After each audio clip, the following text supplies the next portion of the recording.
Très intéressante. Euh, à présent, nous avons une présentation qui a été enregistrée et qui a été faite par Monsieur Imeddine Touahria, enseignant-chercheur à l'université de Sétif, et qui traite de la data et la gestion de la crise sanitaire en Algérie. Merci. Imad Eddine Touahria. Tout d'abord, je salue Monsieur Ahmed Lahri pour son assistance et je salue l'ensemble des participants dans cette conférence. L'intitulé de ma présentation est la data et la gestion de la crise sanitaire en Algérie. Donc, on commence par le plan, une petite introduction sur la notion du data, la crise Covid, le lien entre Covid et la data. On passe au suivi et annonce des cas Corona par rapport aux données. Le troisième point, c'est les éléments manquants durant la crise Corona qui ont un lien toujours avec les données. Après, on va définir le terme décision basée sur les données. C'est quoi une décision basée sur les données? Que faire maintenant? Le cinquième point. Donc, on va voir les éléments manquants. On a défini l'ensemble des données, les décisions basées sur les données.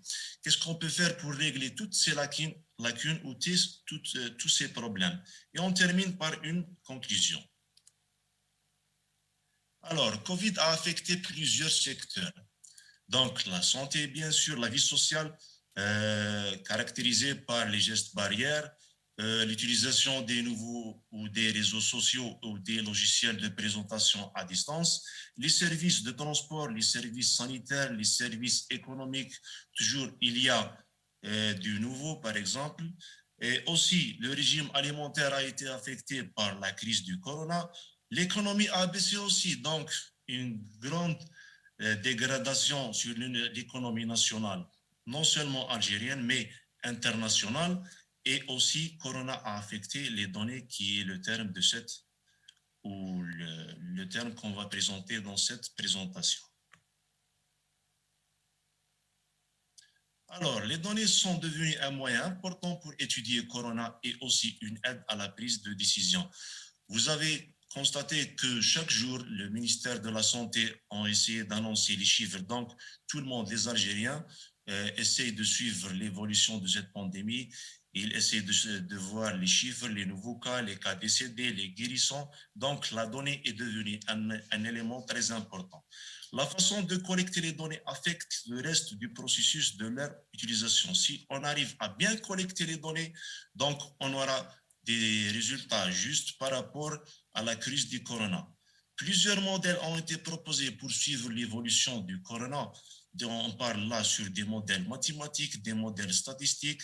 Donc, en Algérie, on n'arrive pas bien à définir un modèle mathématique ou statistique qu'on peut utiliser pour suivre l'évolution et même prévoir l'évolution de cette maladie dans le futur.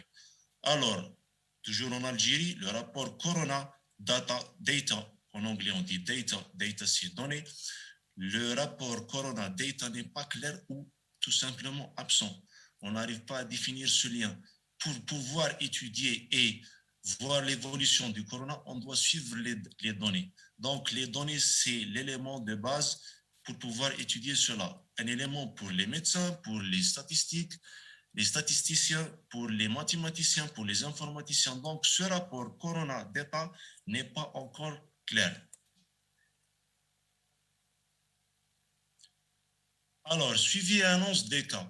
Comme vous pouvez constater, on a deux tableaux. Celui en haut représente l'évolution de la pandémie de corona en USA, les États-Unis. Alors, on a un ensemble de colonnes et un bon niveau de détail.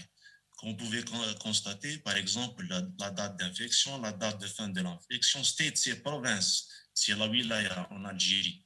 Donc, on mentionne aussi les provinces, le sexe, aussi, age group, c'est le groupe d'âge, le nombre de cas et le total deaths, c'est le nombre total des décédés.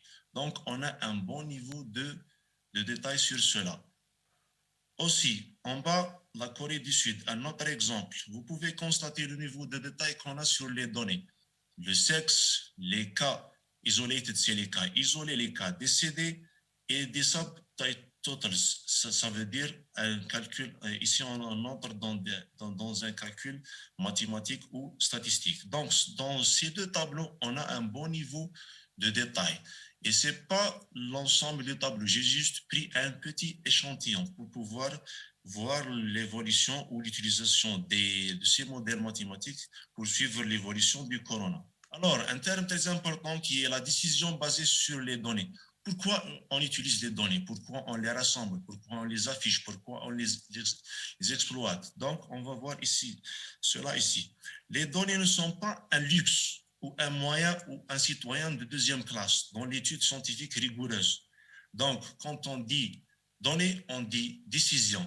Ces deux termes sont strictement liés. Donc, on doit concevoir une politique nationale sur l'utilisation des données pour pouvoir décider sur l'ensemble des événements sociaux, économiques, sportifs et aussi sanitaires. Les données bien collectées, structurées et facilement accessibles feront un élément important pour la recherche et la prise de décision. Donc, on doit bien collecter et structurer nos données pour pouvoir les utiliser et aussi dans la prise de décision. En USA, par exemple, le suivi de l'évolution de la pandémie et la prise de décision sur les mesures à prendre pour lutter contre le corona se base sur trois éléments importants. Le premier point, c'est les données.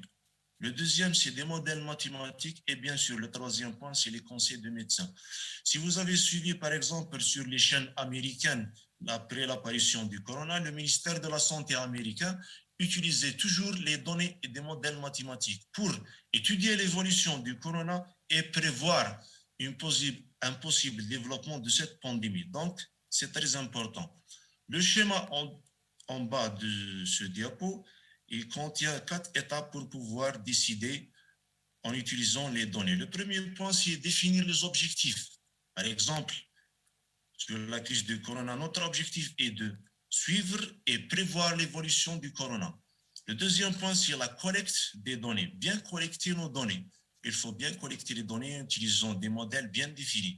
Le troisième point, c'est l'utilisation des modèles mathématiques. On utilise des modèles mathématiques bien précis et qui sont déjà développés pour suivre l'évolution du corona. Après avoir défini les objectifs, définir les objectifs, collecter les données et utiliser les modèles mathématiques, on va déduire des décisions. Ces décisions vont être strictes et justes parce qu'on a suivi un modèle très bien défini. Alors, que faire maintenant après avoir défini tous ces obstacles, tous ces problèmes? Qu'est-ce qu'on doit faire pour régler tout ça? Donc, moi, j'ai une petite proposition, mais ça reste à développer. Donc, on doit définir premièrement une stratégie nationale pour la collecte, l'exploration, la modélisation et la communication des données. On ne va pas innover. On peut, par exemple, utiliser des modèles déjà développés par des statisticiens, des informaticiens, pour l'utilisation des données et on peut adapter cela sur l'expérience algérienne. On peut aussi développer ou déployer des bases de données sur des serveurs accessibles aux chercheurs scientifiques et au public. Donc, parce que les données aujourd'hui ne sont pas un élément privé. Par exemple, si vous prenez un citoyen algérien qui habite à Tamarrast, qui a un téléphone mobile, qui utilise Facebook connecté à la 3G, ces données sont déployées sur des serveurs aux États-Unis, en France. Donc, la donnée n'est pas privée. Donc, on peut créer nos propres bases de données et les déployer dans des serveurs distants pour que les chercheurs scientifiques puissent utiliser et exploiter ces données. Et aussi, le public peut voir, par exemple, des éléments importants comme, par exemple, l'évolution de la crise corona, des données sportives, par exemple, liées à quelques équipes sportives ou l'équipe nationale, des données, par exemple, économiques. Donc, cela serait très important. Un nouveau domaine à explorer, c'est le terme data science, science des données, au lieu de statistiques. Aujourd'hui, on ne parle plus de statistiques, on parle du terme data science. Data science, c'est le terme qui inclut statistiques, données, modèles mathématiques, donc c'est un terme à exploiter en Algérie. Donc, j'ai essayé de concevoir une petite base de données sur les données en Algérie Comme vous pouvez voir dans le premier lien, c'est développé ou c'est déployé sur la plateforme GitHub. Les informaticiens et les statisticiens connaissent cette plateforme. Donc, c'est une petite plateforme ou base de données qui contient des données primaires sur l'évolution, par exemple, du nombre des habitants algériens, le développement de la crise Corona. C'est une petite initiative qui reste à développer. Et vous pouvez voir aussi le terme Algeria Data Project. C'est une petite initiative que j'ai commencée aussi il y a quelques mois. On a une page Facebook sur ça qui contient un ensemble de données sur l'évolution de la crise Corona actuellement. Donc, en conclusion, Covid nous a permis de voir la façon dont les données sont collectées, traitées et communiquées en Algérie. Donc, on souffre d'un grand besoin ici en Algérie, donc on doit nous améliorer, on doit adapter, on doit concevoir de nouvelles méthodes pour utiliser les données en Algérie. Les données sont un élément important dans tous les domaines. Aussi, données justes et disponibles, cela implique une meilleure décision.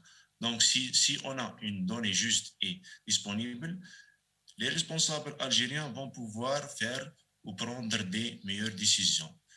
Les données ne sont plus privées, donc c'est à nous de collecter nos données.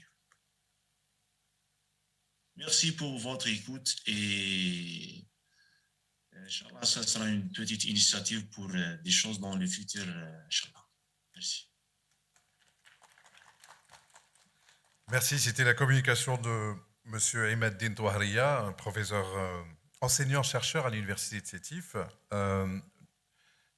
et qui marque la fin des communications pour cet après-midi. Je vous demande de rester en place, puisque dans quelques minutes, nous allons procéder à la cérémonie de clôture de ce salon.